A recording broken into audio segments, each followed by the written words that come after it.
يرتعينا أن نجعله مهرجانا لمدة أسبوع، فيبتدي من اليوم إلى يوم الخميس بإذن الله. هناك العديد من الفعاليات، والهدف منه هناك يعني عدة أهداف الحقيقة بإقامة المهرجان لمدة أسبوع، هدف رياضي وهدف اجتماعي. اخترت الرياضة لأكبر بصحة وشباب. الرياضة لا تضيف سنوات إلى حياتك فقط، بل تضيف حياة إلى سنواتك ليكون عمرك بلا عجز. الرياضة خيار للعيش بصحة، فالمداومة عليها بمعدل 150 دقيقة أسبوعياً تحمي أغلفة الخلايا الحيوية من التآكل، وتجعل الخلايا أصغر من العمر الحقيقي ب9 سنوات. هي عملية صيانة حيوية دائمة تمنع هرم الأنسجة لتضمن لك استقلالية جسدية كاملة وعمراً بلا عجز. الرياضة استثمار في العمر الصحي.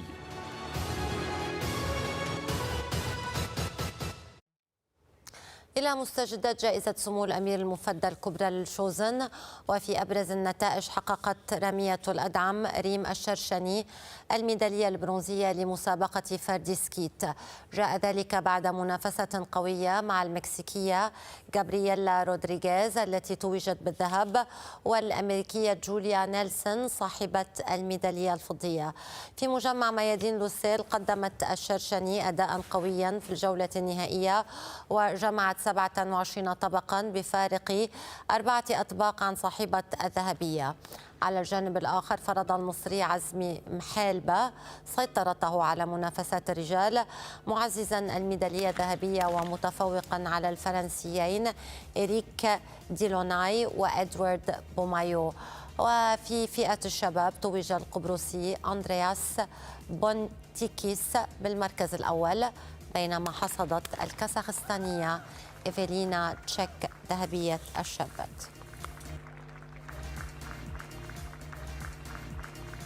فضل رب العالمين حصل الميدالية البرونزية. طبعا البطولة كانت جدا جدا صعبة، وبطولة سمو الامير وايد عزيزة على قلبي. اولا لانها بطولة سمو الامير المفدى، وثانيا لان اول بطولة اخذت فيها ميدالية قبل 15 سنة، أخذت فيها ميدالية ذهبية، واليوم البطولة كبرت وصارت بطولة دولية ومشاركات فيها كبيرة. الأجواء والمنافسة كانت جدا قوية، خاصة أن فيها أبطال عالم. لكن الحمد لله بفضل رب العالمين حققنا أرقام قوية وأداء يشرف الفاينل. سعيد جدا طبعا، يعني الحمد لله. واكتر حاجه طبعا بسطاني كان الفاينل، ان انا قدرت ان انا اعمل 36 من 36، وده يعتبر اللي هو وورد ريكورد يعني في الفاينل.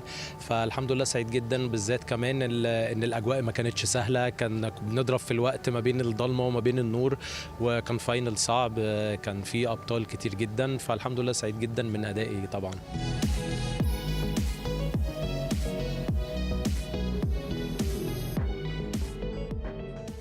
نشرة يوم جديد مستمرة، وفي أبرز عناوينها بعد هذا الفاصل. بداية واعدة، قطر توتال انرجيز لتنس السيدات انطلقت في مجمع خليفة الدولي، ومنافسات اليوم الأول مثيرة.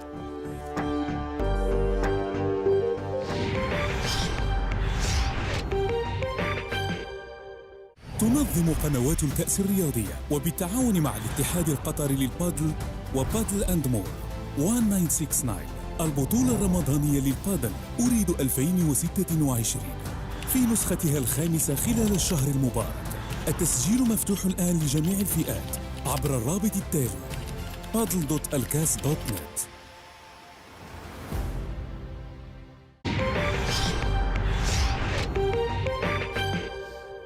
أهلا بكم من جديد. في مجمع خليفة الدولي للتنس وسكواش انطلقت بطولة قطر توتال انرجيز المفتوحة بمشاركة صفوة من أفضل المصنفات. فاتحة بطولات فئة ال1000 نقطة شهدت في اليوم الأول مفاجأة لافتة، بطلتها الأمريكية آن لي المتأهلة على حساب الكندية ليلى فرنانديز. من الدوحة تنطلق فئة ال1000 نقطة وبطولة قطر توتال إنرجيز المفتوحة للتنس تبتعد بالكثير. اليوم الأول للحدث شهد في أبرز نتائجه فوز الكندية فيكتوريا مبوكو والمشاركة لأول مرة على حساب التشيكية ماريا بوسكوفا بحصة 7-5-6-2 في ساعة و41 دقيقة. تأهلت مبوكو إلى الدور الثاني. هذه انطلاقة مثالية، فليس من السهل تحقيق الفوز في أول مشاركة بالبطولة. الأجواء كانت مثالية وأتمنى أن أمضي بعيدا في هذا الحدث. أعتقد أن كل المباريات ستكون تحديا كبيرا، وأمام فيرا زفوناريفا لن يكون الأمر سهلا. صحيح هي صاعدة من التصفيات، لكنها كانت مصنفة ثانية عالميا في السابق وتتمتع بأسلوب جيد. قبل تأهل مبوكو ضمنت الأمريكية آن لي مقعدها في الدور الثاني، محدثة المفاجأة أمام الكندية ليلا فرنانديز. المصنفة 25 عالميا خسرت بواقع 4-6 و3-6 خلال ساعة و24 دقيقة. بصفة عامة المباراة كانت جيدة وكنت راضية عن أدائي. حاولت إنقاذ جولي الكرات رغم إيقاعي البطيء نوعا ما، لأنني عندما ألعب في المساء بإضاءة شبه ليلية أعاني قليلا. ليلا فرنانديز منافسة قوية وهي تلعب بسرعة أكبر على الأرضية الصلبة ونجحت في مجاراتها. الدور الأول لقطر توتال إنرجيز كان آمنا بالنسبة للبلجيكية إليز ميرتنز بطلة عام 2019، وكذلك الحال بالنسبة للتشيكية كارولينا موخوفا مقابل إقصاء الألمانية لورا سيغموند والروسية ليودميلا سامسونوفا. مر اليوم الأول لبطولة قطر توتال إنرجيز المفتوحة للتنس بكثير من المنطق وقليل من المفاجآت، في انتظار دخول المصنفات ضمن نادي 10 الأوليات عالميا اعتبارا من الدور الثاني. لمركز أخبار قنوات الكاس، سارة إيجابي، مجمع خليفة الدولي للتنس وسكواش، الدوحة. صنع الأمريكي باتريك ريد الحدث في نادي الدوحة وتوج بطلا لقطر ماسترز للغولف 2026. النسخة 29 شهدت صراعا محتدما حتى الحفرة 18 أمام الملاحقين الاسكتلندي كالوم هيل والدنماركي جاكوب أولسن. بعد صراع قوي استمر حتى آخر حفرة بين الثلاثي المتميز الأمريكي باتريك ريد والاسكتلندي كالوم هيل والدنماركي جاكوب أولسن، اسجل الستار على بطولة قطر ماسترز للغولف. بخطى ثابتة حقق الأمريكي باتريك ريد لقب الأولى لبطولة قطر 2026 بجدارة واستحقاق. البطل الأمريكي أنهى المنافسات مسجلا 16 ضربة تحت المعدل بمجموع 272 ضربة ليؤكد أحقيته بالمركز الأول.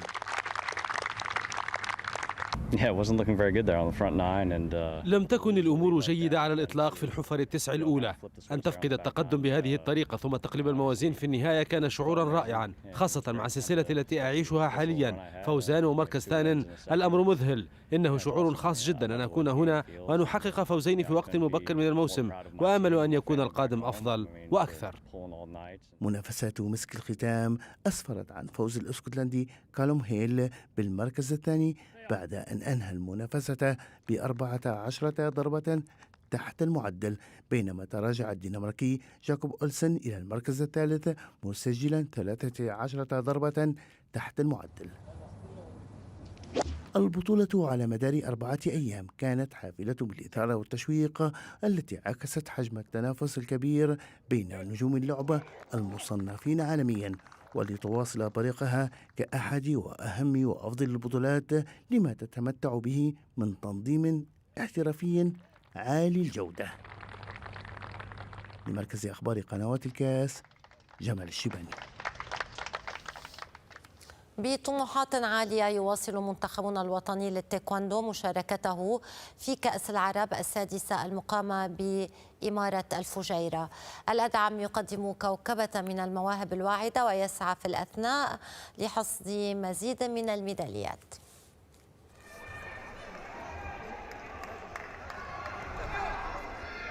على بساط التايكوندو في مجمع زايد الرياضي بالفجيرة، خاض لاعبو ولاعبات منتخب قطر للشباب والآنسات مواجهاتهم في اليوم الثاني من البطولة وسط أجواء تنافسية قوية وحضور لافت من المنتخبات العربية المشاركة. وجدت هذه البطولة مميزة منذ البداية بأرقامها، بمشاركة واسعة من الدول العربية، تواجد جميع الدول العربية في الفجيرة، حاضنة اللاعبين العرب ومنحتهم النقاط التصنيفية اللي هي تعتبر إضافية ومميزة للاعبين العرب أنه يحصدوا من خلال هذه البطولة النقاط إضافية عن بقية لاعبين دول العالم.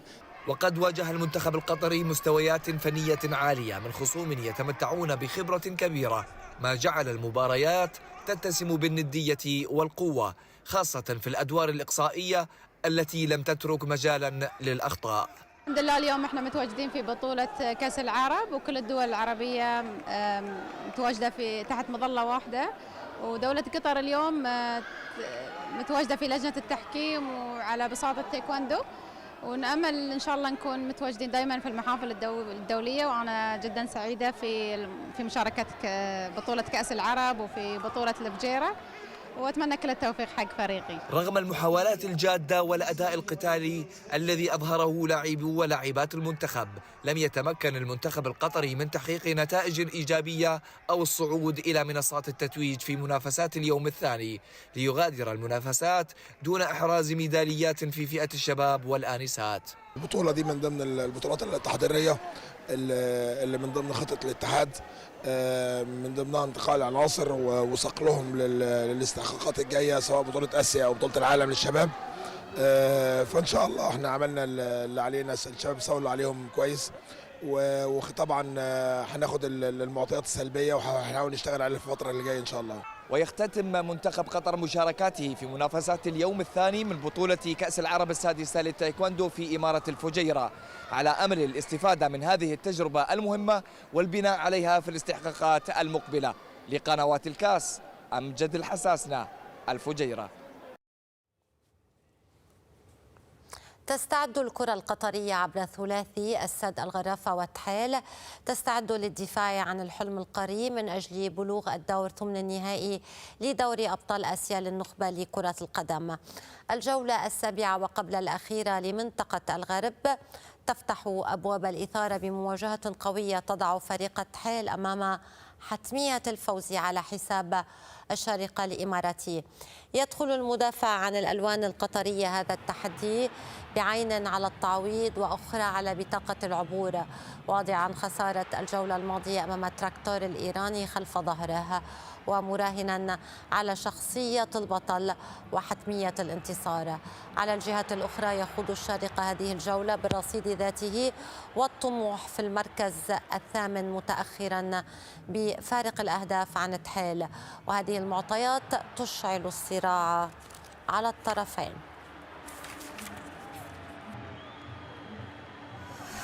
اخترت الرياضة لأحمي استقراري النفسي.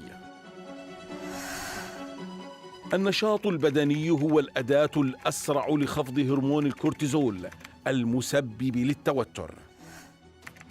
عندما تمشي أو تجري يفرز جسمك مادة الأندروفين، وهي بمثابة مهدئ طبيعي يمتص ضيق الصدر والقلق. ممارسة الرياضة بعد يوم عمل شاق تقلل من آثار الضغط المهني بنسبة 27%، ما يحميك من الشعور بالعجز ويجدد شغفك بالحياة من جديد. الرياضة ترياق الإرهاق.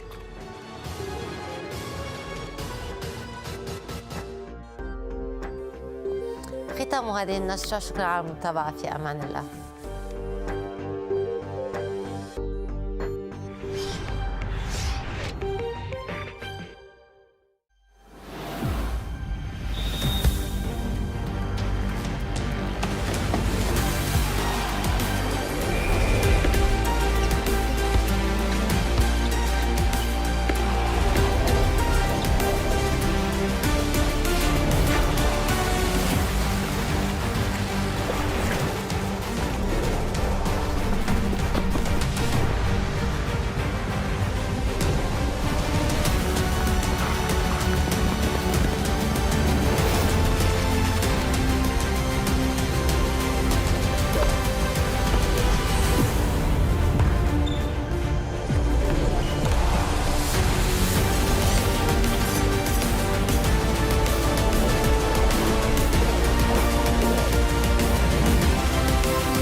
مهرجان جزيرة العطاء نحن نشوف اخواننا متواجدين عندنا وتنافسهم تنافس شريف في مهرجان الجميع.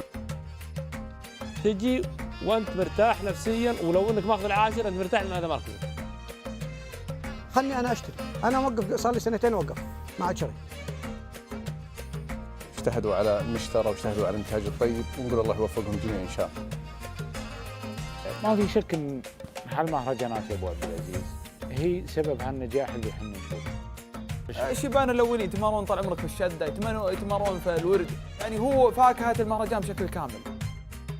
استوديو جزيرة العطاء اليوم الساعة 8 مساء بتوقيت الدوحة، مباشرة على قنوات الكاس. الصيد ابو خليفه.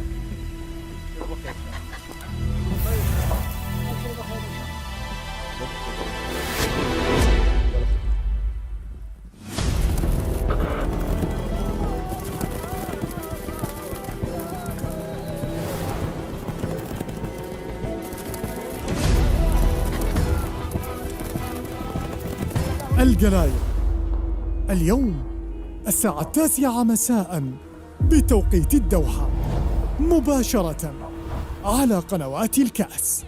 هذا البرنامج برعاية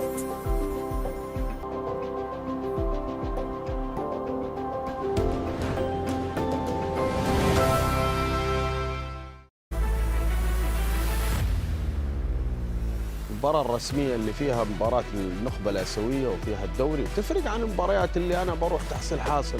المباراة لم ترتقي بالمستوى الجيد. هل هو هذا الأهلي اللي كان في الموسم السابق؟ لا.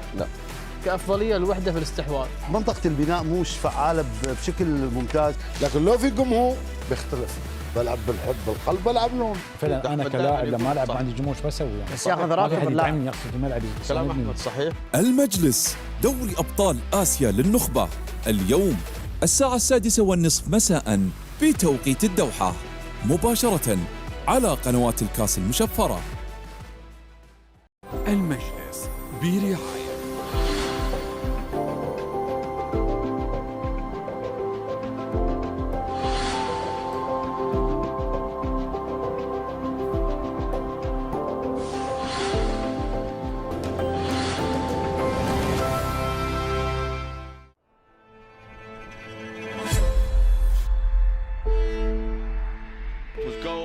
champion supreme Charlie Ultra Cup chat to me afterwards and said what do you on the business of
Welcome once again to Automotive, the weekly home of all the latest motoring news and reviews.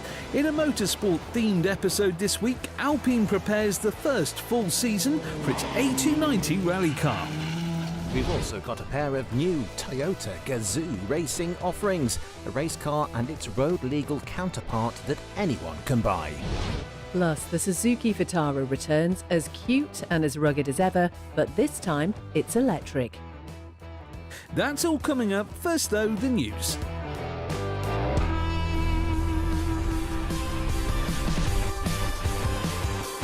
This week, the RAC has noted a 5-year low average petrol price of £1.31.91 per litre across the UK.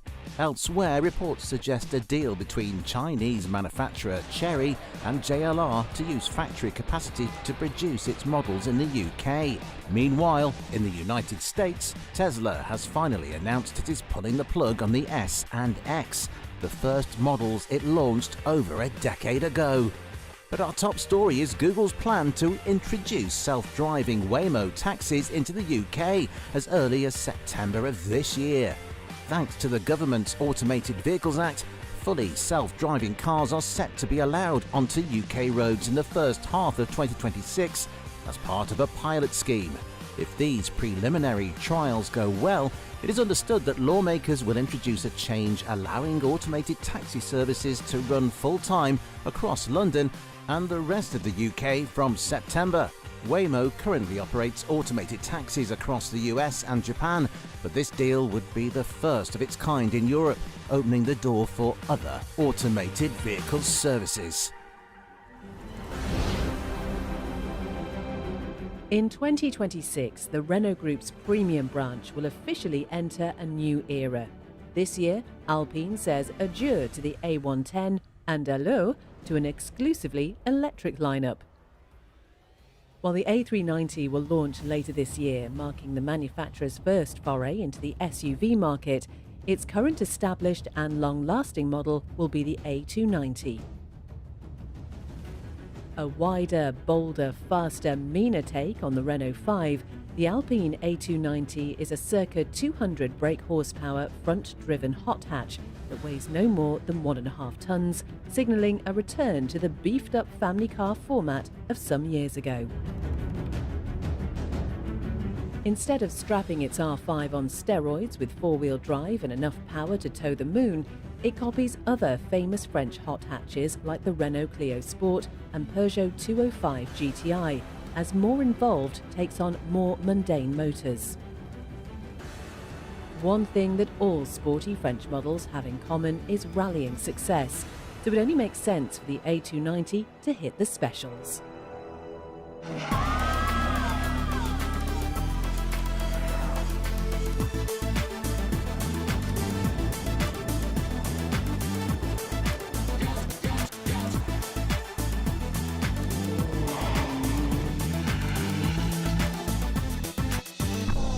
Enabling Alpine's return to the rallying world is the A290 Rally, a more focused version of the road-going EV, stripping it of its comforts in favour of a dialed-in racing personality.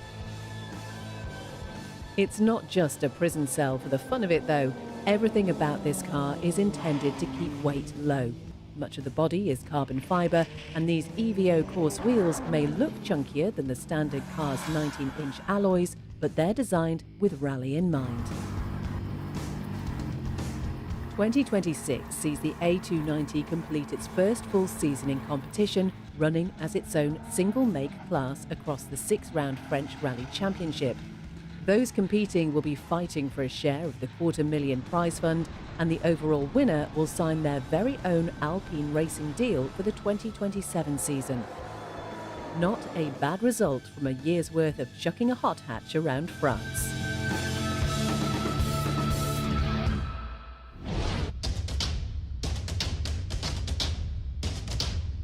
In the blue corner, the BMW iX3 is a charming first take on its conceptual forefather, though its indented front end does look like a cartoon character that's taken a pre-flight whack.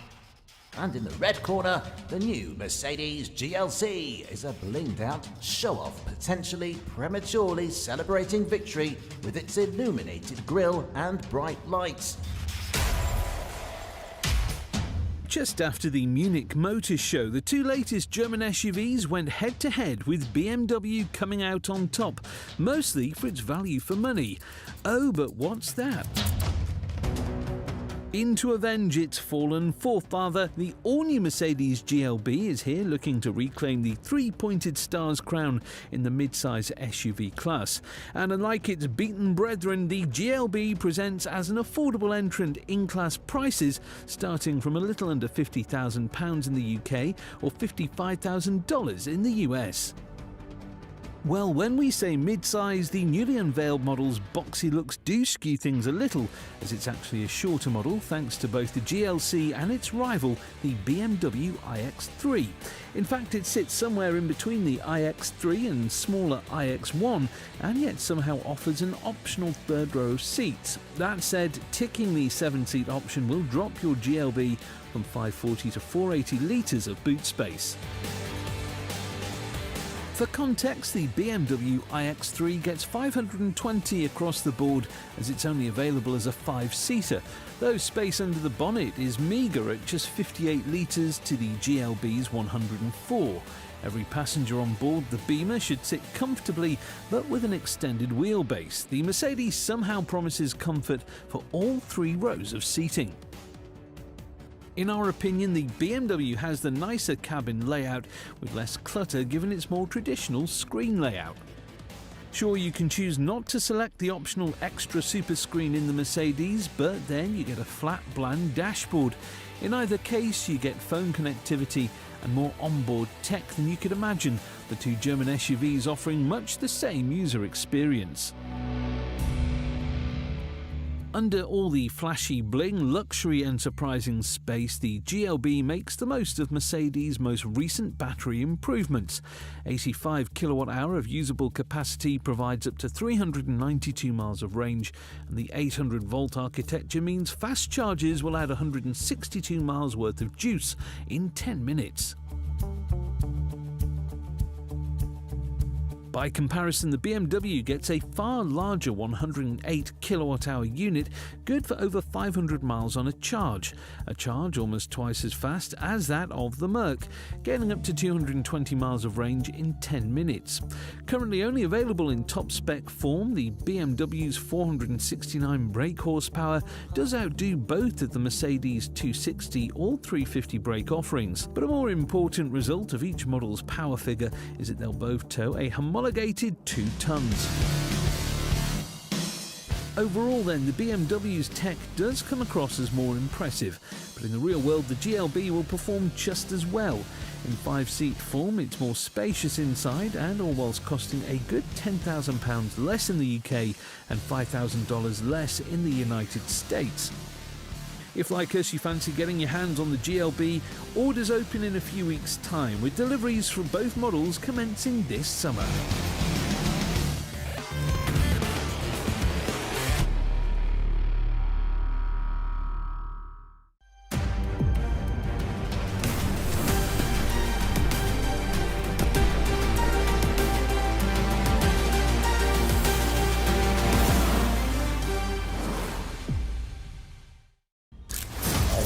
Special one.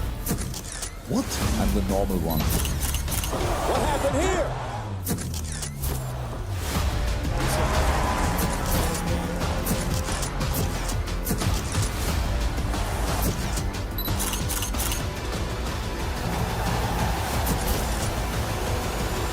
جرايد يوميا الساعة 12:30 ظهرا بتوقيت الدوحة مباشرة على قنوات الكاس.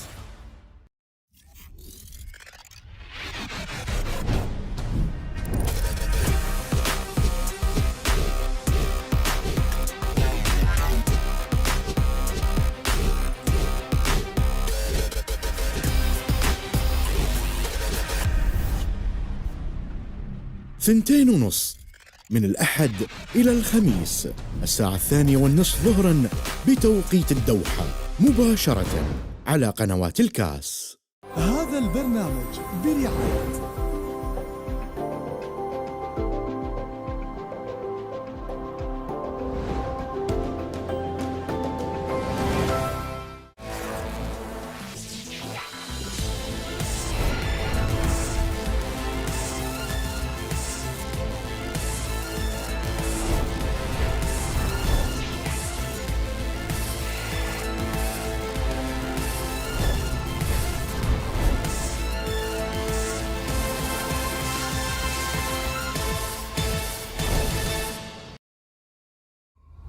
بطولة الكأس الرمضانية 16 لكرة القدم، 24 فريقاً، 8 مجموعات، 39 مباراة على ملاعب أكاديمية سباير من 2 إلى 19 من رمضان.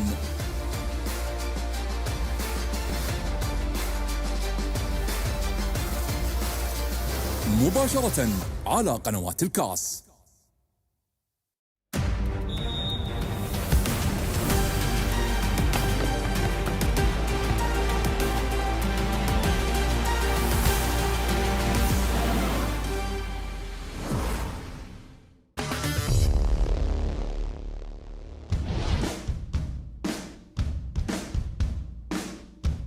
Last year, Kia lifted the covers on its first all-electric commercial van, the PV5. A compact little worker, we envisaged the PV5 more as a postman-mobile than a rugged construction zone helper. But now the South Korean commercial EV is breaking beyond its previous boundaries, as the PV5 is soon also to be available in more bare-bones chassis cab form. If you're not familiar with that term, perhaps the PV5 in its newest form is enough of a demonstration.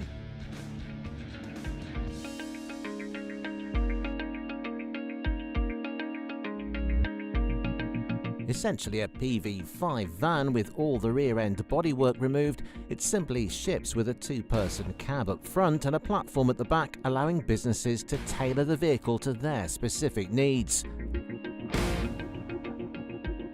Are you a shuttle bus service looking for your next minivan people carrier? Go for the PV5 Passenger. Are you a small delivery company ferrying packages around a small area? PV5 Cargo is here. Or are you a specialist business requiring your own food truck, larger transport vehicle or building site ready tipper? In either case, the PV5 can be just that, so long as you're realistic about your expectations. This is an electric commercial vehicle fitting tight dimensions after all, and so it's worth remembering that it's only rated for a maximum payload of 1,000 kilos, and is homologated for a cargo bay of no more than 8 cubic meters. That's about 300 kilos less than most L1 van platforms on the road today. Moreover, with either a 51.5 or 71.2 kilowatt-hour battery, range figures are far from country-crossing material. At its best, the PV5 chassis cab will extract 260 miles from a charge, a figure that will drop once you add bulkier structures to the rear end. However, the real world has shown that even WLTP figures don't tell the full story. Alongside the new chassis cab's unveiling, Kia was keen to show off the passenger model that achieved, as you can see, almost 700 kilometers on a Guinness World Record run with a full cargo bay. That's just over 430 miles. Only just unveiled, you can't currently get your hands on the chassis cab PV5, but when it does launch for UK roads, we'll be sure to let you know.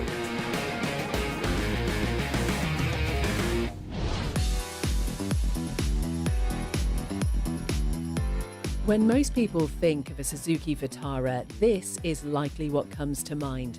An early noughties SUV rivaling the Toyota RAV4 and Honda CR-V that had surprising off-road capabilities and, in certain markets, was available as a convertible.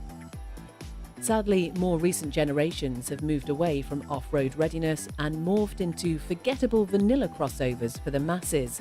But now, there's a new one. It's called the e-Vitara, and if the E in e-Vitara is not clue enough, it's all electric. That's right, Suzuki's first full EV offering is a crossover. Based on a 2023 concept called the EVX, the e-Vitara is available in two guises, Motion or Ultra, with either a 49 kilowatt-hour or 61 kilowatt-hour battery. Standard models are two-wheel drive, but Suzuki offers an optional four-wheel drive system, making it one of the few affordable four-wheel drive electric SUVs, so you won't mind having a bit of fun. Range is reasonable at 264 miles in its 61 kilowatt-hour two-wheel drive form, helped in part by an onboard battery thermal management system to optimise battery range and charging times. Now, speaking of charging times, the e-Vitara can be charged from 10 to 80% in 45 minutes with a DC fast charger. Suzuki says the e-Vitara was styled with its newly developed Heart-X E platform, designed specifically for battery electric vehicles, but it's a car we're struggling to like the looks of.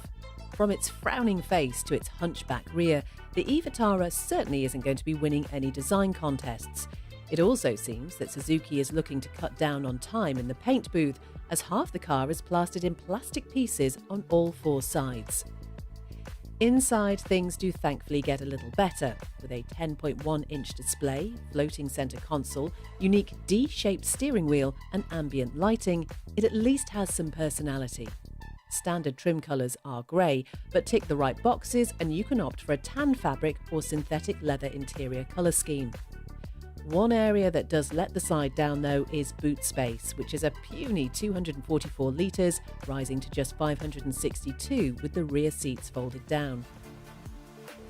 All models benefit from a rear view camera, front and rear parking sensors, smartphone connectivity, keyless entry and start and a 3-year subscription to Suzuki Connect, allowing owners to remotely program climate control and heated elements like the seats or steering wheel. Prices for the e-Vitara start at just under $30,000, rising to $38,000 for the top spec 61 kilowatt-hour four-wheel drive model. While the model has not yet reached American soil, that's the equivalent of between $40,000 and $51,000. So, at that price point, what else is out there? Well, if it's an electric four-wheel drive SUV you're after, you'll struggle. But if you just want an electric SUV without the off-road capabilities, the world is your oyster. And one of the more obvious choices would be Britain's best-selling car, the Ford Puma in electric form. It's called the Gen E, and as you'd expect, the electric model retains much of its combustion counterpart's good looks, with everything but the front end carried over. Here it gets a more streamlined blanked-out grille in the hopes of extending range. Speaking of range, and from its 43 kilowatt-hour battery, Ford claim the Puma will get a city driving range of over 320 miles on a charge, significantly more than the e-Vitara. And when you do need to boost the battery, 100 kilowatt fast chargers will take the Gen E's battery from 10 to 80% in 23 minutes, half that of the Suzuki. Inside, the Blue Oval's latest EV goes the same way as the rest of its lineup, with a compact yet elegant cabin full of screens running the latest infotainment software, a squared-off steering wheel and plenty of storage bins. In fact, the boot's cavernous 570 litres is over twice as big as the Suzuki's offering. Unlike the e-Vitara, the Puma Gen E benefits from the UK government's £3,750 electric car grant, and so starting prices for the Puma are a significantly lower £26,000, although the e-Vitara does offer a larger 61 kilowatt-hour battery with more power than the Puma. But aside from four-wheel drive, power is about the only area where the e-Vitara top trumps the Puma. It's got smaller range, charges slower, has less space in the boot, plus it's more expensive. So unless you're looking to venture off the grey stuff, it's tough to recommend it over rivals like the Puma Gen E.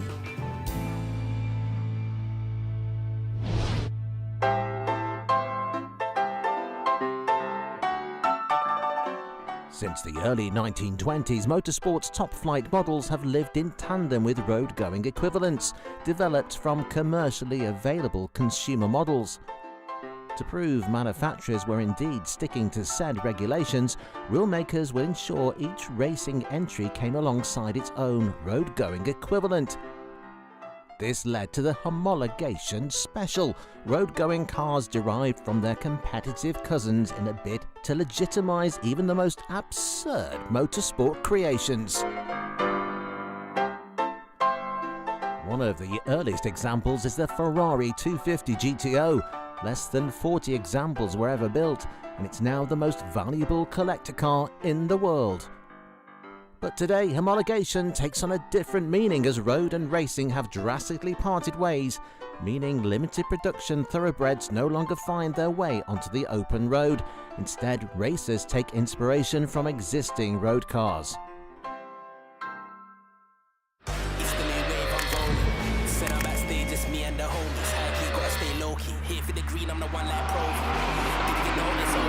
Now Toyota is going against the grain with what might just be the first homologation special we've seen in years.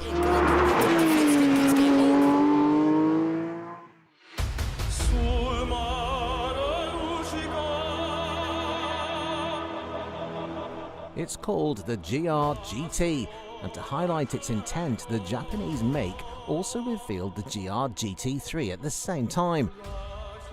A road-legal race car built to allow the marque to race in the FIA GT3 category. It's clear to see just how intertwined development for the two cars has been. Currently looking at an expected 2027 release, they present as the new flagship models in the Toyota Gazoo racing lineup, the brand's performance arm. Toyota says that constant attention has been paid to three key elements: a low centre of gravity, reduced weight combined with high rigidity, and optimised aerodynamics. Everything you need for a championship-winning race car. And certainly from looks alone, that last point rings true. A streamlined body, coupe roofline and long bonnet emphasise that racing focus. But despite its race car lineage, the GT still gets creature comforts like an infotainment screen inside. For the first time, Toyota has adopted an all-aluminium body structure and also used carbon fibre reinforced panels, keeping weight below 1,750 kilograms. And thanks to a transaxle layout placing the gearbox on the rear axle, that weight is brilliantly distributed for an even balance.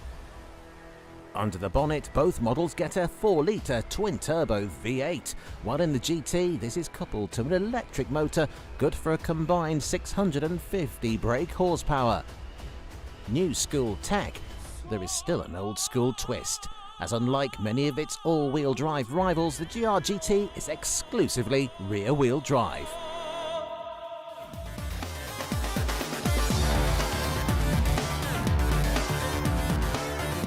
Next time on Auto Mondial, the Hemi V8 returns to a pickup truck near you.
المباراة الرسمية اللي فيها مباراة النخبة الآسيوية وفيها الدوري تفرق عن المباريات اللي أنا بروح تحصيل حاصل. المباراة لم ترتقي بالمستوى الجيد. هل هو هذا الأهلي اللي كان في الموسم السابق؟ لا لا. كأفضلية الوحدة في الاستحواذ. منطقة البناء مش فعالة بشكل ممتاز، لكن لو في جمهور بيختلف.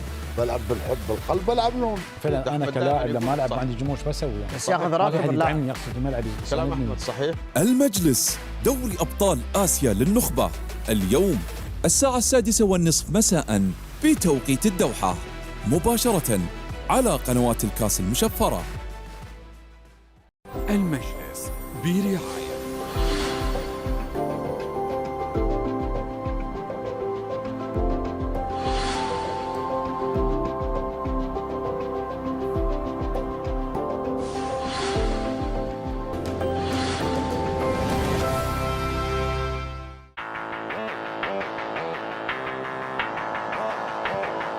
في الجولة السابعة من دوري أبطال آسيا للنخبة، الدحيل القطري يواجه الشارقة الإماراتي. اليوم الساعة 7 مساء بتوقيت الدوحة، مباشرة على قنوات الكاس المشفرة.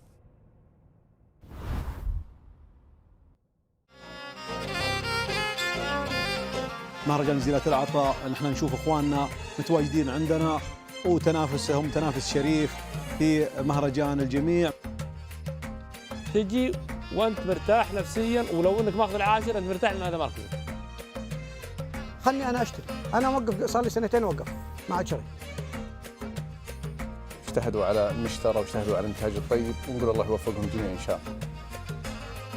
ما في شك ان محل مهرجانات يا ابو عبد العزيز هي سبب هالنجاح اللي احنا نشوفه. الشبان الاولين يتمارون طال عمرك في الشده، يتمارون في الورد، يعني هو فاكهه المهرجان بشكل كامل. واستوديو جزيلات العطاء اليوم الساعة 8 مساء بتوقيت الدوحة، مباشرة على قنوات الكاس. الصيد ابو خليفه.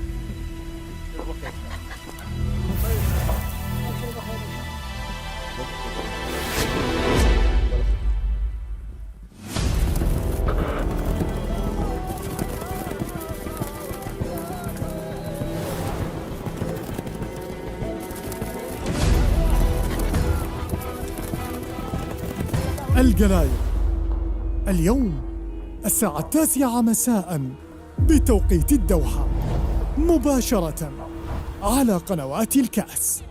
هذا البرنامج برعاية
بطولة الكأس الرمضانية 16 لكرة القدم، 24 فريقاً، 8 مجموعات،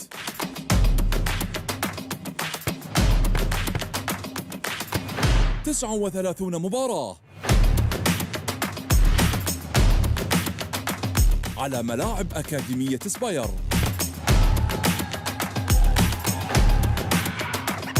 من 2 إلى 19 من رمضان، مباشرة على قنوات الكاس.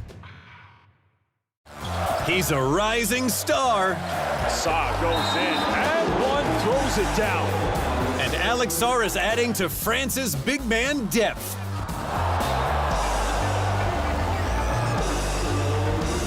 Germany's MVP is on the move. Schroeder running at the D, puts it up from the stride. Got it!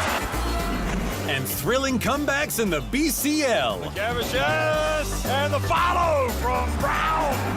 FIBA World Basketball starts now.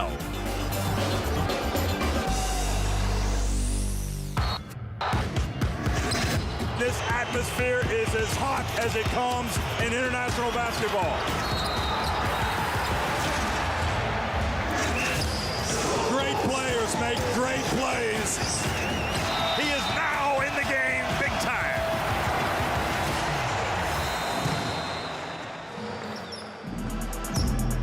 France arrived at last year's FIBA Eurobasket as one of the most talented teams in the competition.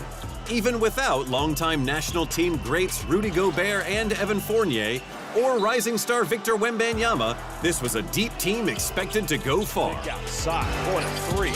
Everybody getting in the mix tonight for Les Bleus. But after sailing through the group phase with a 4-1 record, Les Bleus found themselves heading home early, stunned by Georgia in the round of 16. The writing is on the wall for Les Bleus. Is going to be it. The celebration is on in Tbilisi. It was a setback for one of international basketball's strongest programs. The silver medalist at the past 2 Olympics, including on home soil at Paris 2024 and eyeing a run at gold at LA 2028. But the outlook remains bright. Gobert, still among the NBA's elite defenders, plans to return to the national team during the offseason to help France qualify for the 2027 FIBA World Cup. And the Minnesota Timberwolves big man hopes to be there in Qatar next year and again at the LA Games in 2028. And great pass, and he was wrong with it. Big bad Rudy Gobert. That's the goal, he told L'Équipe last week. I want to help France win titles, and I want to do everything possible to make that happen. I want to contribute at all of these events, and I hope I'll be able to. There's further optimism elsewhere. Wembanyama continues to dazzle for the San Antonio Spurs, earning a second straight NBA All-Star selection, while Alex Sarr has taken a leap in his second season with the Washington Wizards and will feature in the Rising Stars game at All-Star Weekend. Sarr goes in, and one throws it down. Yeah, it's exciting. It's exciting that I get to go there with 2 of my teammates again. We're going to have a good time. It's a good experience, so I'm excited to play that game. Sarr, who went to Eurobasket last year before injury cut his tournament short, is averaging just under 18 points and 8 rebounds a game for the Wizards. But it's his defensive work that stands out, registering over 2 blocks a night to trail only Wembanyama. His ability to execute multiple coverages throughout the game, it's a really unique skill set he has, and we're continuing to get better with things that we can put him in, but that's a unique player, and he does unique things. Sarr is becoming a cornerstone of the next generation of Les Bleus, alongside Wembanyama and a wave of young talent, including Zachary Risache, Bilal Koulibaly, and Nolan Traore. But it's France's depth that faces the next test as the national team turns its attention to the second window of the FIBA World Cup 2027 European qualifiers. Les Bleus sit at 1-1 heading into a home and away series against Hungary.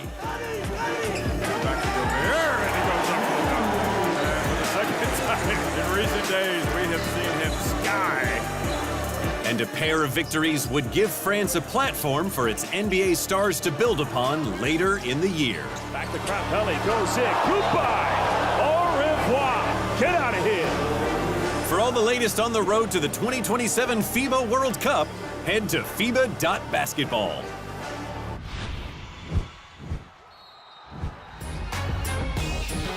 We go now to Greece for action from the Basketball Champions League round of 16.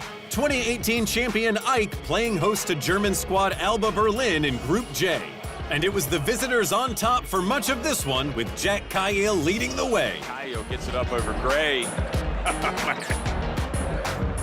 Frank Bartley brought AEK level. Gets pushed out. Bartley for 3. We've got a tie game. Only for Alba to pull ahead again. To Hermanson, nice bounce pass, and the dunk on the break. Moses Wood. And Hermanson, just a hello, how do you do, no look. A room service dime, look at that. But AEK got hot in the fourth. AEK, Lukavicius, and the follow from Brown. And AEK have moved in front with 3 minutes and 5 seconds remaining. AEK's turn.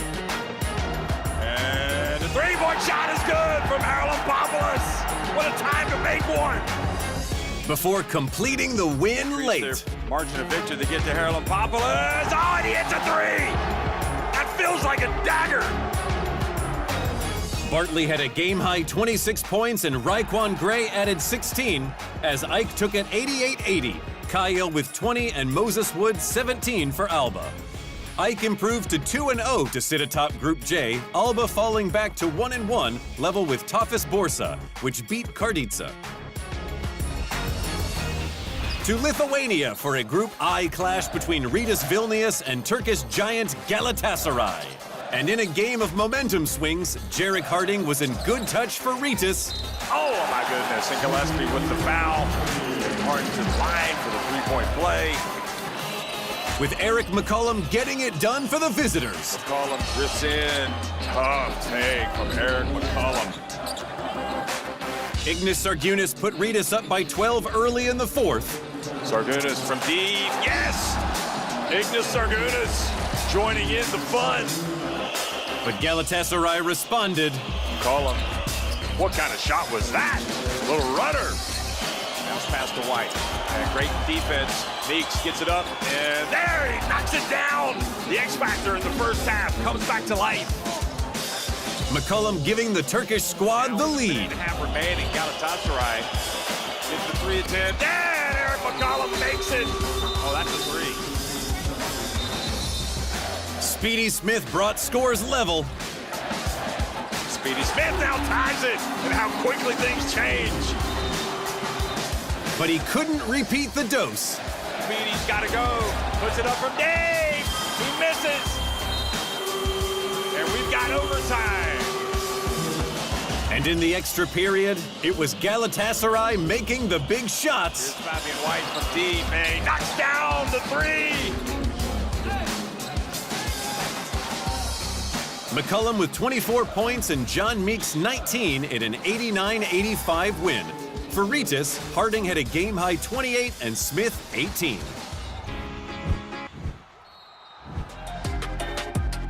We go now to the United States, where German national team star Dennis Schroeder is headed to the Cleveland Cavaliers. The 32-year-old point guard traded from the Sacramento Kings, along with wing Keon Ellis, for small forward DeAndre Hunter.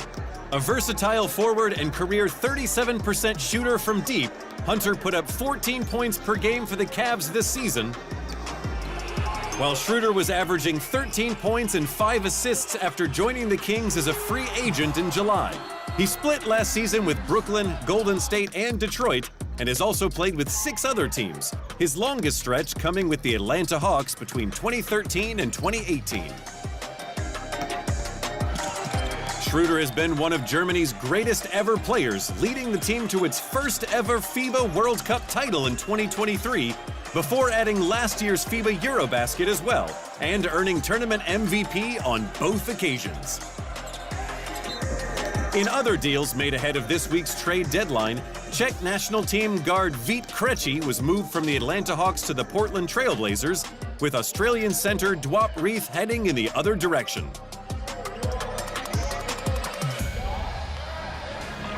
To Australia, where 7 members of the squad that won bronze at the Paris 2024 Olympics have been named in the Opal's 12-player roster for next month's FIBA Women's World Cup 2026 qualifying tournament in Istanbul. Leading the group are Alana Smith, who averaged 12 points and 8 rebounds in Paris, and Ezi Magbagor, who also put up 12 and grabbed 6 boards a night. Smith is coming off a strong WNBA campaign with the Minnesota Lynx, sharing the Defensive Player of the Year with Asia Wilson, while Magbagor earned her 3rd All-Defensive Second-Team selection with the Seattle Storm to go with a first-team place in 2024. Playmaker Jade Melbourne and emerging guard Isabel Borlase also returned from the team that went to Paris, along with veterans Kayla George, Sammy Whitcomb, and Steph Talbot. Australia, which has already earned its World Cup place as FIBA Women's Asia Cup champion, tips off against Argentina on March 11, with clashes against Japan, Hungary, host nation Turkey, and Canada to follow.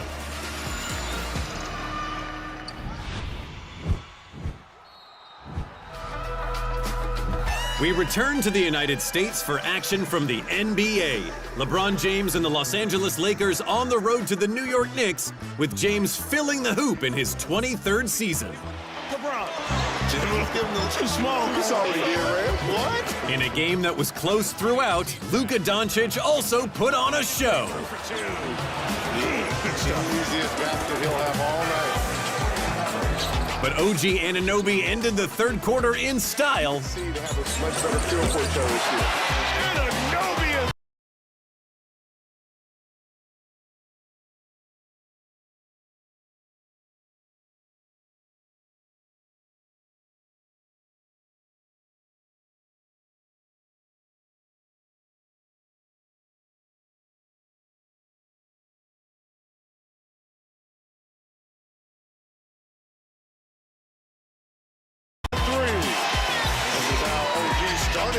that first quarter.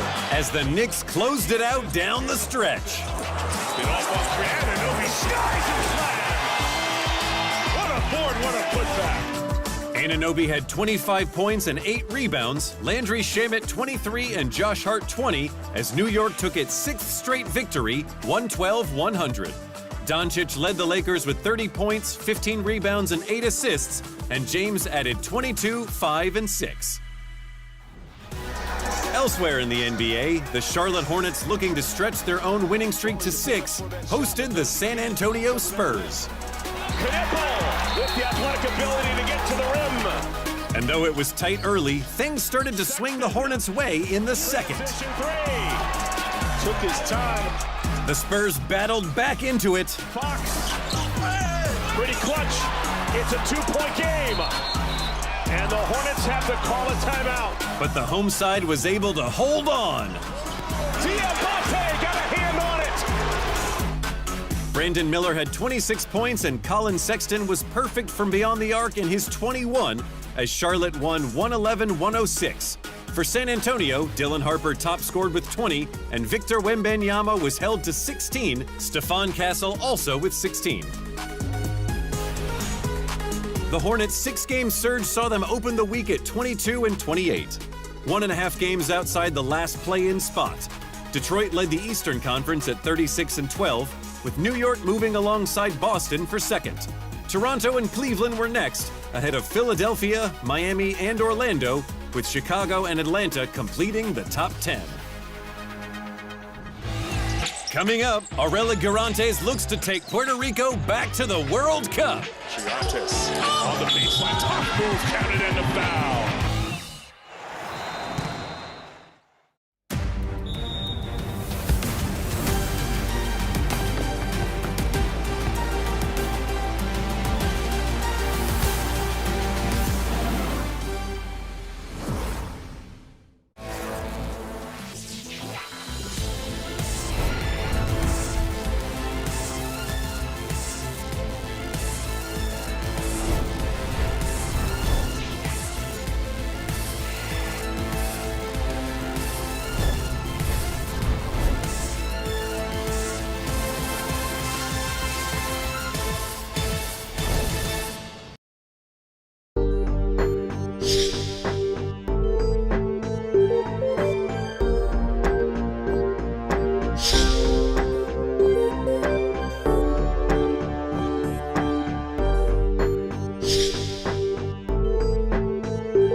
Four years ago, Aurela Garantes was one of the breakout stars of the FIBA Women's World Cup, leading Puerto Rico to its first ever victory and its first quarterfinal berth. Gets it to the hot hand, Garantes, and what a game this woman has had, folks. Number 22. Now she has grown into one of the team's leaders, fulfilling the expectations that head coach Jerry Batista had for her. She's a great player. I think she can do all the things, defense, offense. She has a great IQ, in the game. She's always like talking to her players, talking to her to the teammates, talking about what is happening in the court, and she's a scorer. Girantes, quick pull, indeed. Reynolds over 2. Girantes and Puerto Rico have continued to grow. She helped the team qualify for a second straight Olympic Games, secured with a crucial win over New Zealand to earn their place in Paris.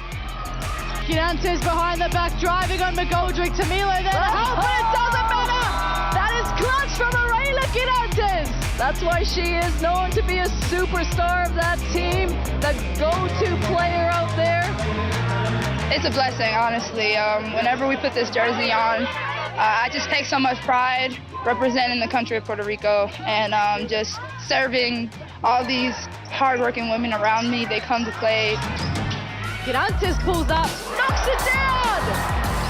And even during the tougher times, the progress has been clear. Despite going winless in Paris, they pushed Serbia and Spain all the way, losing those 2 games by a combined 4 points. Girantes on the baseline, tough move, counted and the foul.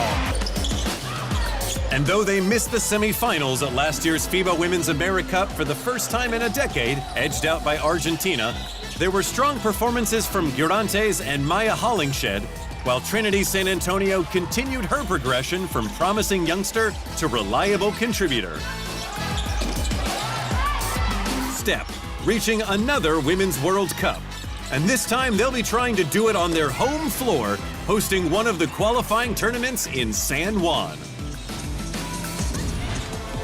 The Puerto Ricans tip off against Eurobasket bronze medalist Italy, then face reigning world and Olympic champion United States and Eurobasket silver medalist Spain before 2 potentially pivotal clashes against Afrobasket semi-finalist Senegal and then a rematch with New Zealand. It's a challenging group, but it's also a chance for Girantes and Puerto Rico to show their home fans how far they've come and to create another memorable moment. Girantes spinning, popping, and dropping. For all the latest on the road to the FIBA Women's World Cup, head to FIBA.basketball. Girantes, and that's what we know that she can do. She's got the strength, she's got the high IQ. Girantes is just dangerous right now.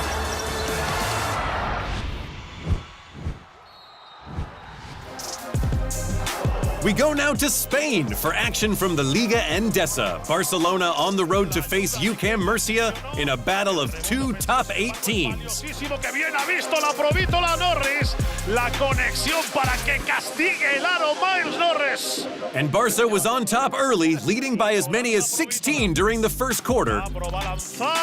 Canasta de Lapro que ha empezado de dulce el partido. Before Devontae Kaycock brought the home side back into the contest. Vaya recepción y vaya mate. Sacó el martillo de Devontae Kaycock. Barcelona pushed ahead again through Nico Laprovitola. Qué bien lo ha hecho Nicolás Laprovitola. Qué bien se ha ido al cuerpo del defensor para recibir la falta. But David DeJulius connected from deep. DeJulius de 3. Before Tony Nakic put Murcia ahead with just over 10 seconds left.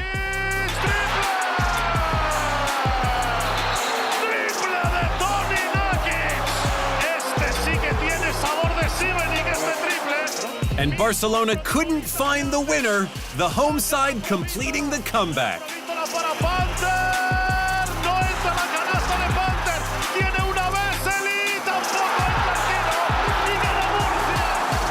Kaycock had 23 points and DeJulius 19 to lead Murcia to a thrilling 84-83 victory.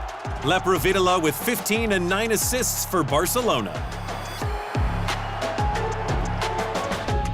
That left both teams at 12 and 6, with Barcelona remaining 3rd, but Murcia moving up to 4th and Unicaja in 5th, sharing the same record. Reigning champion Real Madrid remained atop the standings after Week 18, 2 games clear of Valencia. That's all for now. See you next time.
في الجولة السابعة من دوري أبطال آسيا للنخبة،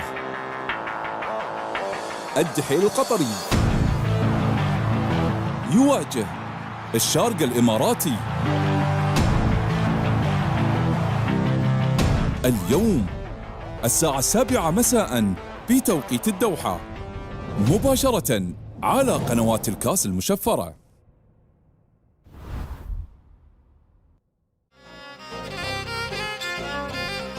مهرجان جزيرة العطاء نحن نشوف اخواننا متواجدين عندنا وتنافسهم تنافس شريف في مهرجان الجميع. تجي وانت مرتاح نفسيا، ولو انك ماخذ العاشر انت مرتاح لان هذا مركزك.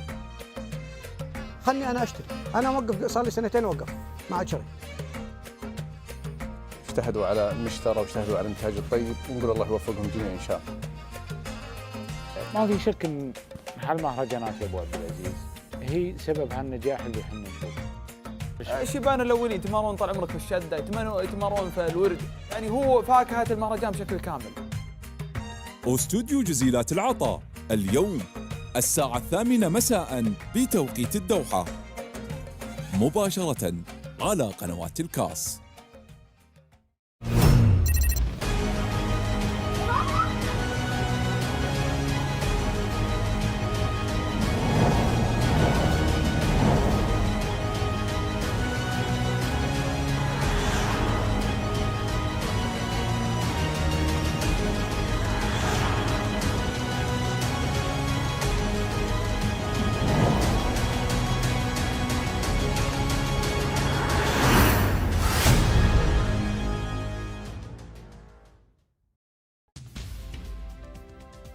قطر في مثل هذا اليوم من عام 2010 توج الصيني سو كسين المصنف العاشر دوليا آنذاك بلقب بطولة قطر الدولية 14 للكرة الطاولة بعد فوزه في نهائي فردي الرجال على المصنف الأول عالميا الألماني تيمو بول ب4 لقاءات دون رد.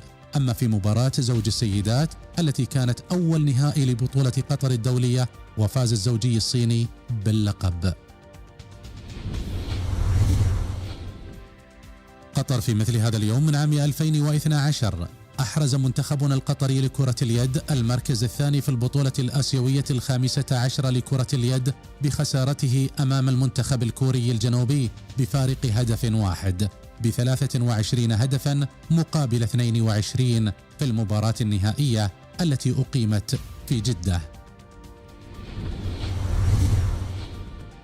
قطر في مثل هذا اليوم من عام 2018 تأهل منتخب قطر للأشبال إلى ربع نهائي بطولة العالم لكرة الطاولة المقامة في سلطنة عمان عقب فوزه على المنتخب الأندونيسي، في حين فرضت المنتخبات الصينية سيطرتها على منصات التتويج واحتكرت المراكز الأولى في فئتي الناشئين والناشئات. قطر في مثل هذا اليوم من عام 2018 خسر المنتخب القطري لكرة السلة للشباب مباراته أمام المنتخب السعودي في ثالث مبارياته في البطولة 16 لمنتخبات الشباب تحت 17 عاما في العاصمة العمانية مسقط، وفرط المنتخب القطري بالفوز في الثواني الأخيرة لينتهي الوقت الأصلي بالتعادل قبل أن يحسم الأخضر النتيجة في الوقت الإضافي ب71 نقطة مقابل 67.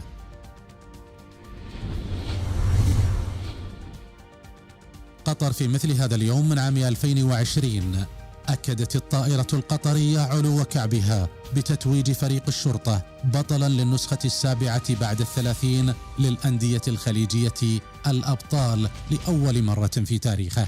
فريق الشرطة أتم الحدث الذي أقيم في ضيافة الكويت بالعلامة الكاملة، حيث حقق 5 انتصاراته وجاء في مواجهة الهلال السعودي ب3 أشواط دون مقابل. قطر في مثل هذا اليوم من عام 2022 شارك حضرة صاحب السمو الشيخ تميم بن حمد آل ثاني أمير البلاد المفدى في فعاليات اليوم الرياضي للدولة. سموه مارس رياضة المشي في ممشى حديقة استاد البيت المونديالي بمشاركة عدد من طلاب مدارس المرحلة الابتدائية.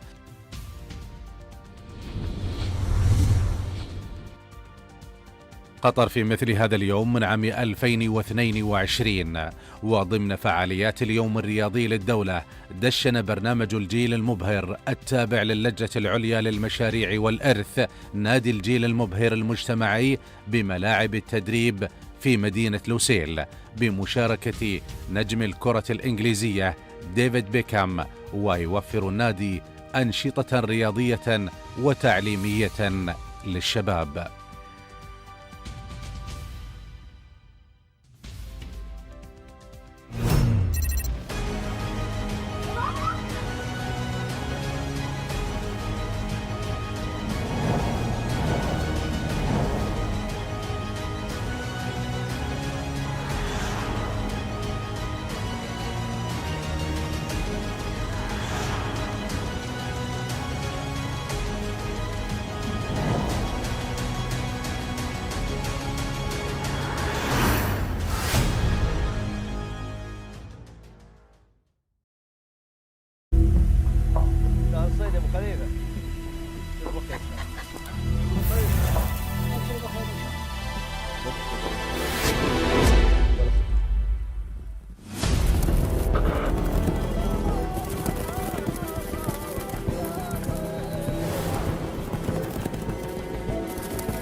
الجلاية اليوم الساعة 9 مساء بتوقيت الدوحة مباشرة على قنوات الكأس. هذا البرنامج برعاية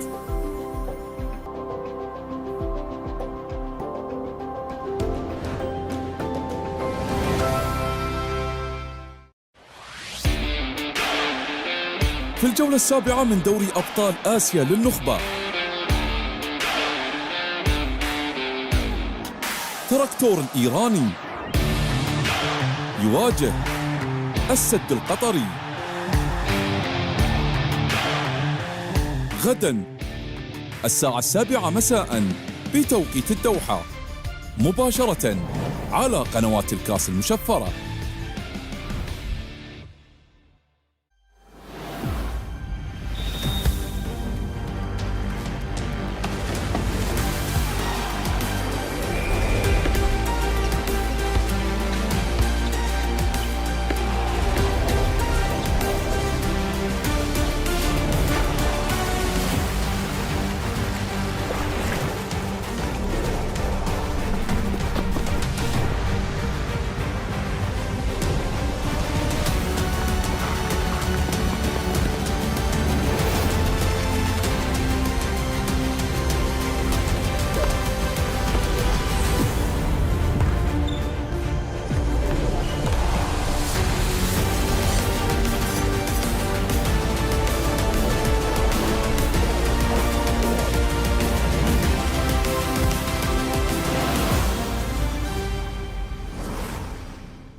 Formula One is forever looking forward. The next car, the next race, the next corner, and the next big thing.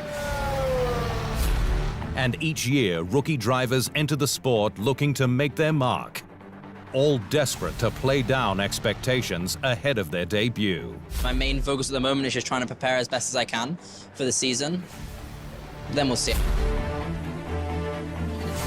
Some, though, are destined for greatness, ready to pounce from the outset and propelled by their passion. I just love being behind the wheel and chase the other guys in front. Who, though, is Formula One's greatest ever rookie? You're watching the Inside Lines specials.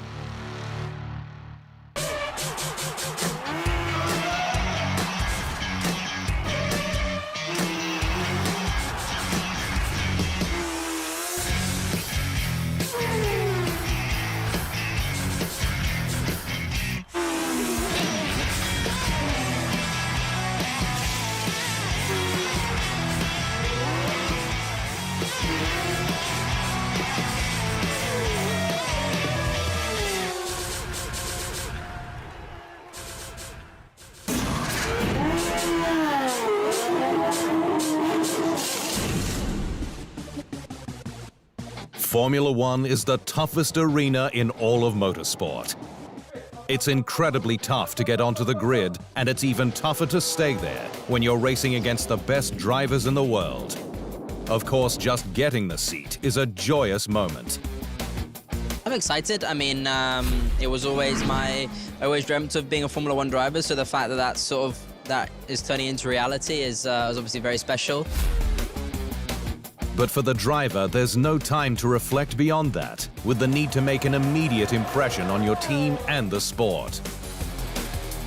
You do that by out-qualifying your teammate, making spectacular passes, and scoring points for the all-important constructors' standings. All while under maximum pressure across 24 race weekends. I've heard from a lot of people that it's a long season, so you need to be very well mentally to handle, to be stable and progressing through the whole season and not fall at some point.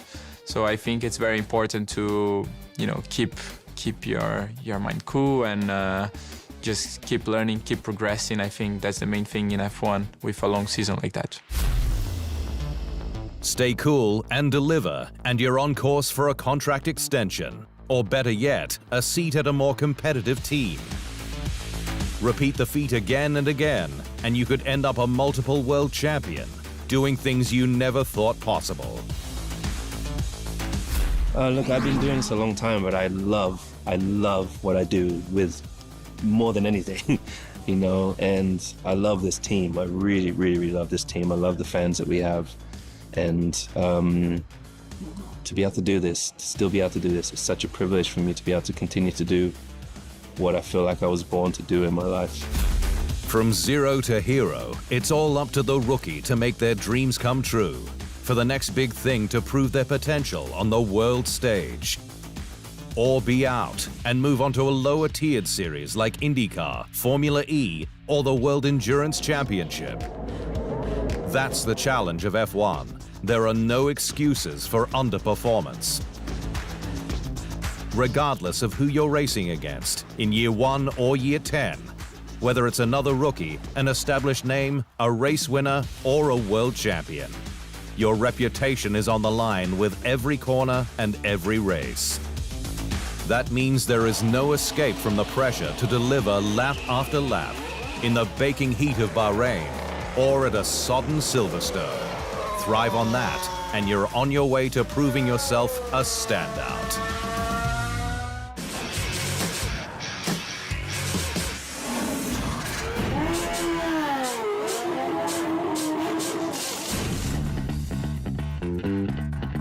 Lewis Hamilton is Formula One's most successful driver of all time, with the Brit now racing for the sport's most successful team, Ferrari, where he is hell-bent on taking the mark back to the top. But his journey in F1 began with another iconic team, McLaren. He immediately made his mark on debut at the 2007 season opener in Melbourne, Australia, where he passed his two-time F1 world champion teammate Fernando Alonso into the first corner for third. He finished third too, the first of 9 successive podiums, which remains the record for rookies, as his rivalry with Alonso heated up. Their clash grew fiery, similar to that between former McLaren teammates Alain Prost and Ayrton Senna, Hamilton's idol, which made his trips out to Suzuka in Japan, where many of their battles played out, so very special. Growing up watching a lot of the footage from Senna's days with the team when they won championships. So growing up, he's always been he's always been the driver that I've looked up to.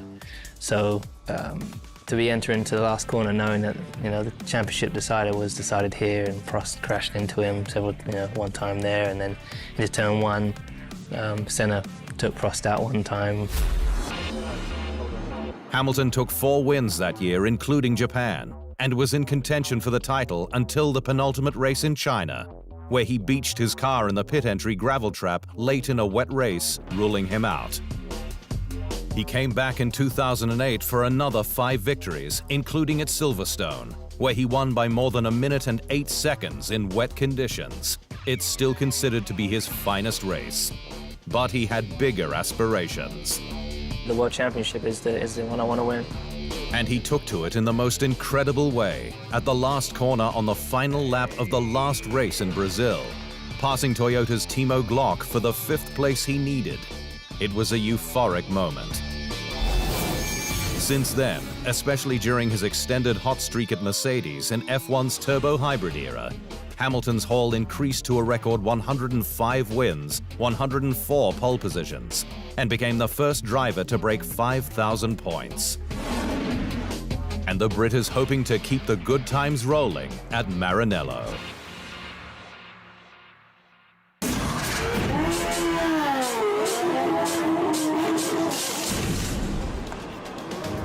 Michael Schumacher is undeniably one of the greatest Grand Prix drivers in Formula One history, a giant amongst his rivals, with a record equaling 7 world championships.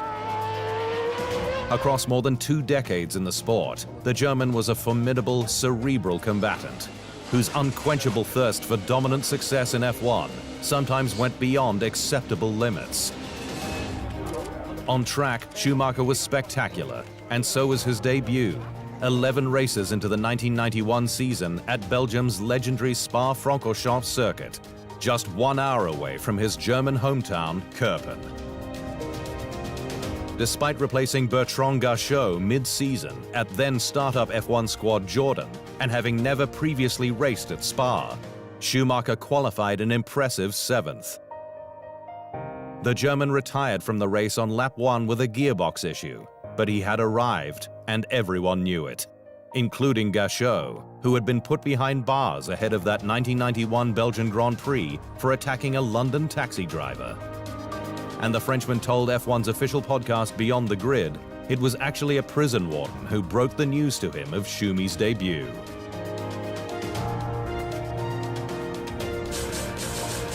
The first time somebody spoke to me about Michael Schumacher, again, I won't forget, he's one of the guards in jail. And he said, the new guy that they hired is so good, they don't need you anymore, so you can stay here. I tell you, word for word. Schumacher's career from there went supersonic, with a switch from the next race to Benetton, where he earned his maiden 2 titles, and then to Ferrari, where he and the team rose up to dominate and score 5 straight drivers' titles and 6 constructors. All of it a reflection of Schumacher's passion for racing. I just love being behind the wheel and chase the other guys in front. That's about it, honestly. And the goal, obviously, is to win a championship in the beginning of the season. That's the main aim. And for Schumi, Spa remained special, and not just for his F1 debut, but as it was also where he scored his maiden win with Benetton in 1992, his 7th crown in 2004, and started his 300th race in 2006. In my whole history, everything comes back to Spa, where everything started and where lots of great stories happen. The emotion of the track, the combination of history, is the reason that Spa became my living room. Schumacher's Mercedes comeback following his first retirement in 2006 couldn't hold a candle to his Ferrari successes. But he left the sport at the end of 2012 an unquestionable titan of the game. Up next, we look at the shortest careers and one of the most impressive.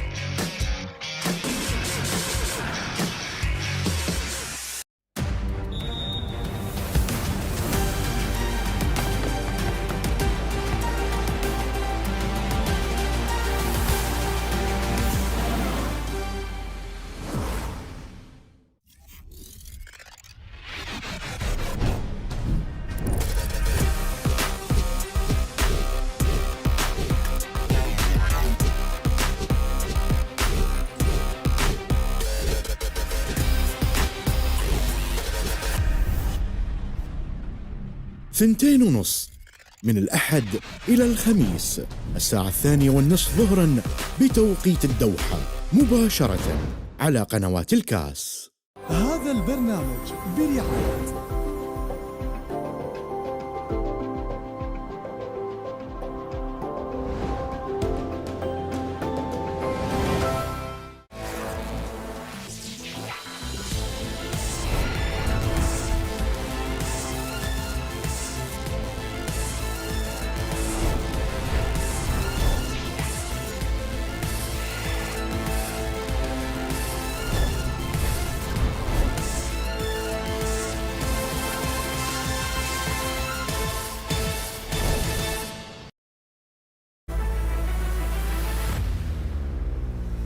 المباراة الرسمية اللي فيها مباراة النخبة الآسيوية وفيها الدوري تفرق عن المباريات اللي أنا بروح تحصيل حاصل. المباراة لم ترتقي بالمستوى الجيد. هل هو هذا الأهلي اللي كان في الموسم السابق؟ لا لا. كأفضلية الوحدة في الاستحواذ. منطقة البناء مش فعالة بشكل ممتاز، لكن لو في جمهور بيختلف. بلعب بالحب بالقلب، بلعب لهم. فعلا انا كلاعب لما العب عندي جمهور شو بسوي يعني؟ بس ياخذ راتب اللاعب يقصد الملعب. كلام احمد صحيح. المجلس دوري أبطال آسيا للنخبة اليوم 6:30 مساء بتوقيت الدوحة، مباشرة على قنوات الكاس المشفرة. المجلس برعاية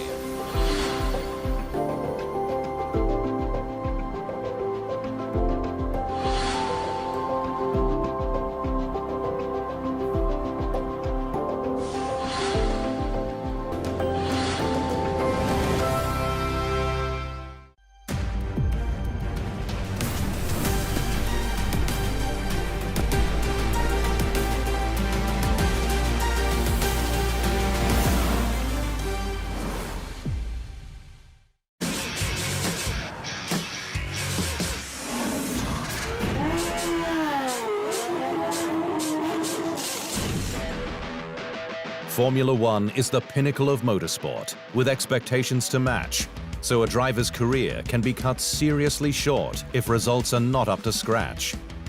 One of the most recent drivers to be dropped is Australia's Jack Doohan, who was sidelined after just 6 starts with French squad Alpine, though he resurfaced in 2026 as Haas reserve. It was a brutal axing, but Doohan went into the season with his eyes open on what he needed to do to keep his seat. Firstly, enjoy it. Ensure that I'm working as hard as I can with the team to maximise our results, maximise every component of the car and 100th and 1000th on track. To make sure that I'm maximising also my performance and that I'm in the best possible shape physically and mentally I can be. Doohan's short stint with Alpine made even Dutchman Nick de Vries's 11-start career with AlphaTauri in 2023 look like a long run in comparison. That was a surprise given de Vries's racing record, including 2010's Karting World Championship, Formula Renault 2.0's Alps and Eurocup, the 2019 Formula 2 title and Formula E crown. De Vries also said he left no stone unturned in getting ready for F1, but in the end he just didn't have the raw pace to compete. We've put a lot of work and time into our preparation, so really I'm kind of ready to get on with it now. I want to go out there and start racing, but it's certainly a childhood dream that comes true. Through to the end of 2025, 787 Grand Prix drivers had made at least one F1 start, but for 163 of them, that was all they made. The shortest careers, though, include Marco Apicella, who lasted just 800 meters after he got caught up in a first chicane crash during his debut for Jordan at the 1993 Italian Grand Prix. And Ernst Loof at the 1953 German Grand Prix, who went just 2 meters after his Veritas car suffered a fuel pump issue at the start. But in F1, it's sink or swim, deliver or you're out.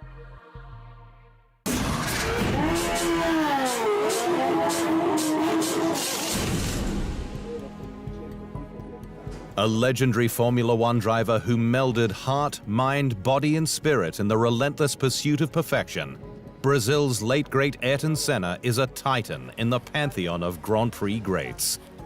The Sao Paulo native is most famous for his time at McLaren, where he stormed, powered by Honda, to 3 world championships. But Senna's brilliance was clear well before that, following a stellar karting career, his 1983 British F3 title and Macau win, and breakout F1 debut in 1984 with privateer Tolman. With Senna's arrival coming at a rain-lashed Monaco, where he finished an impressive second, but was catching the leader, McLaren's Alain Prost, at almost 4 seconds per lap before the race was stopped. It was to be a stunning example of Senna's drive, his ability to push both himself and his equipment to the limit, that would characterize his career. There was always a way that he mentally approached his driving. How do I get the best out of myself, for one, but how do I get the best out of the equipment at the same time? Back then, there was no data, per se. There was a couple of lines, braking lines, maybe a bit of speed, maybe a little bit of movement on the damper and stuff like that. It's very, very basic. Senna's greatest rivalry came at McLaren, where he faced off with Prost in the same equipment, a battle that turned toxic. I had my advantage with Nicky, with other drivers, and then a little bit more difficult when Ayrton came. Senna's record across 161 F1 starts continues to inspire, with 3 titles, 41 wins for the 6th highest of all time, and 65 poles for the 3rd highest all time, for an over 40% hit rate. All of which puts him in the conversation for greatest of all time. Well, it's hard to judge who was the best driver ever. I mean, it's a very subjective thing because in terms of numbers, of course, other drivers have more victories and so on than Ayrton. But you know, it's not only about how much you win; it's also about how flexible you are, how good you are with different cars, different teams, and so on and so forth. Sadly, Senna was gone well before his time, following a fatal crash at the 1994 San Marino Grand Prix on May the 1st, with his memory celebrated annually on the anniversary. And ahead of his beloved Brazilian Grand Prix, which he won twice, in 1991, that emotional maiden victory, and 1993, both at his local iconic circuit, Interlagos in Sao Paulo. Senna remains a beacon of hope to his compatriots, wildly successful on the world stage, but deeply religious and wholesome off it. Nobody is ever going to replace him. He was a star who always brought us joy for the whole nation. He never brought sadness to anyone. He always brought us joy.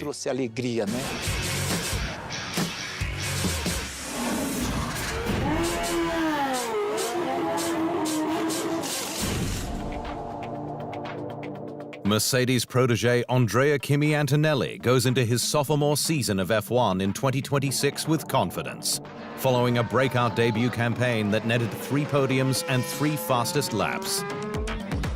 Antonelli is highly regarded at Mercedes HQ, with team boss, CEO and co-owner Toto Wolff touting him as the next Max Verstappen, right from the moment he signed him as a junior in 2019.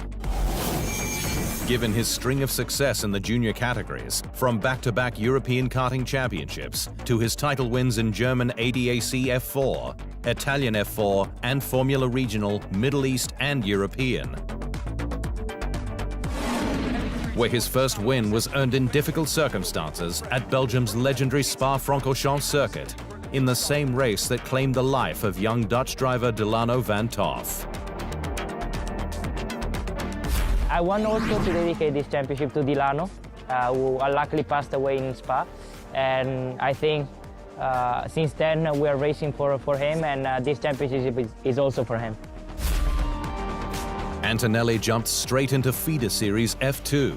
But before that campaign had even finished, the Italian was named a Mercedes F1 driver for 2025. Yeah, I feel ready. Of course, you know, I'm still learning a lot, and I'll try to learn as much as possible in this period in order to arrive, you know, as ready as possible for 25. Just a few days after the announcement, though, Antonelli went from hero to zero after he put George Russell's car into the gravel at Monza's Parabolica corner, just 5 minutes into his debut FP1 in Italy.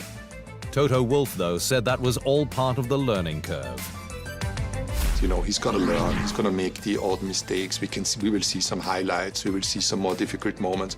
But it's all part of the development of a young driver, and it feels right to do this in 2025, considering the big rule change in 26. And teammate George Russell's win.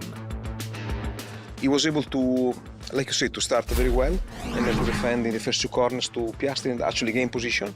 And that, I think, was a key step, let's say, for his race development. Then later in the race, he was able to fight for the first 2 stints with Max, always trying to overtake him, and Max was always defending and being able to pit stop before being overtaken.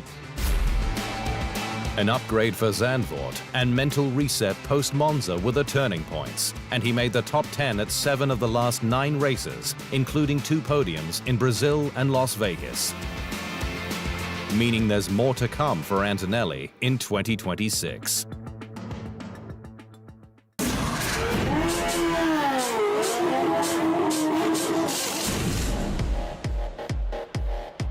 Arvid Lindblad, Formula One's sole rookie for 2026, is a thrilling prospect, with the 18-year-old joining Red Bull's sister team Racing Bulls, the next big thing from the Energy Drinks junior team. And the young Brit, with Swedish and Indian heritage, was thrilled to be able to unveil the first Red Bull Works-powered Racing Bulls car in Detroit, home of its power unit partner auto manufacturer Ford. I think it's really special, and I think only a team like Red Bull could do it. And I think it's testament to the amazing job that the team has done over the last 20 years to sort of build this legacy. Naturally, Lindblad's focus was on his F1 race debut in Australia. I'm trying not to think too much about the big picture and just sort of, stay day by day and, mainly focus on preparing for the season and to be in as best position as possible when we get to Melbourne. But I'd be lying if I say I'm, buzzing and can't wait to sort of get started. Lindblad made his mark via his superb karting career, 2023 Macau win, 4th overall in F3 in 2024 with 4 wins, and 6th overall in F2 in 2025, having netted 3 wins. But before Lindblad had even turned a wheel in F2, he had the points to apply for an F1 Super license, having secured 2025's Formula Regional Oceania title, with 6 wins, poles, and fastest laps. It was the biggest reason why I've come here, was to put myself in a better position for the future, for bigger opportunities. So yeah, I've put myself up for that now. So yeah, I'm going to go forward and try to do as best I can. Lindblad joined Red Bull's junior team in 2020 and was immersed in the brand's spectacular activations, with a show run in Houston ahead of the 2024 United States Grand Prix. I'm so grateful to everyone at Visa Cash App RB and Red Bull Junior team to have given me this opportunity, because I thought it was never one that would come. And to do it here in Houston in front of such an amazing crowd at my first Red Bull show run is a day I'll never forget. Lindblad is 2026's sole rookie driver, but if you look past all the hype, he's genuinely seen as F1's next big thing and has bags of potential to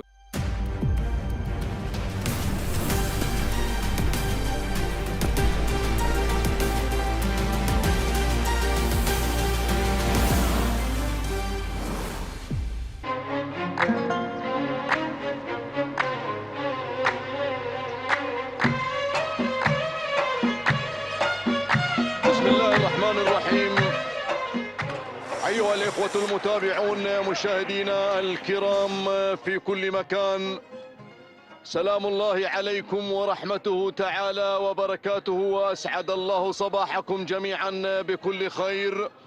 تحية صباحية أحييكم بها من هنا من ميدان سباق الهجن العربية الأصيلة بمنطقة الشحانية، وفي هذا اليوم الاثنين 9 من فبراير 2026، وضمن هذا افتتاح 8 كيلومترات وسن الثنايا، الفترة الصباحية خاصة بالإنتاج والمنتجين. أتمنى إن شاء الله التوفيق لكل الشعارات الخليجية المشاركة في هذا الصباح المميز.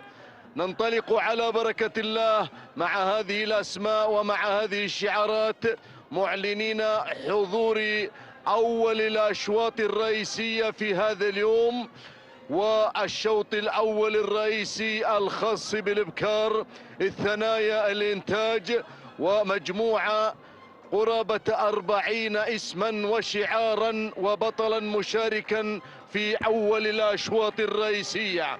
على بركة الله ننطلق مع المركز الأول. نتعرف مع حضراتكم على مقدمة الشوط وعلى المركز هذا اللي من الجانب الآخر. نشوف المركز الثالث.